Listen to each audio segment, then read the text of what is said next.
20 minutes na nating nilaga to, baboy to, na-slice na into cubes. Ayan. Ang purpose natin, kaya nilaga natin to para maalis. Tinanggal na natin ng dalawang beses. Nabawasan na natin to ng mga yung parang bula.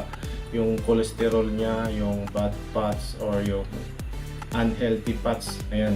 Naalis na natin yan. Ayan. Sasawag natin ito sa munggo.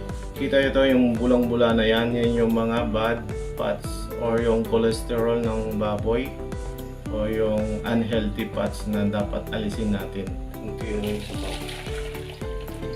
Mamaya isasawag pa natin ito. Okay.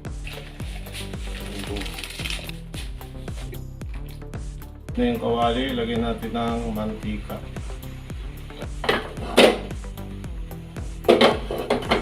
Lagyan natin yung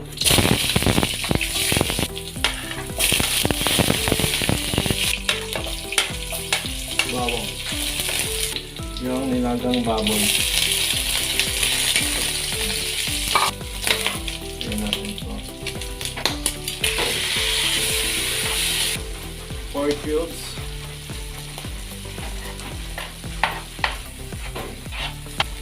Ito yung sabaw kanina ng baboy. Ito yung sabaw ng munggo sa pag-alaga. Pa natin, kaya natin kumulo. Ay, muntik na makalimutan. Ito, kamatis.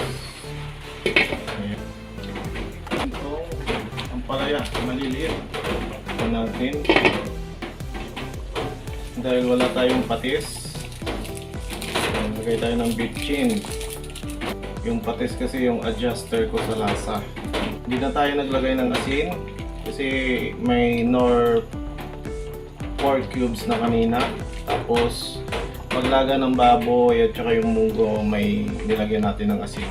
So okay na siya, lasang-lasa na dahil sa nor 4 cubes. Lagyan natin itong alugbate. Ayan. Pwede nga ito lagyan ng malunggay kung mayroon. May dahon ng palaya. Mga 30 seconds lang, okay na to. Ayan.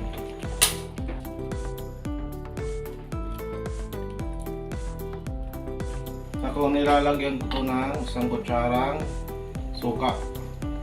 Kahit abot pa ng gabi. Hindi basta-basta mapanis.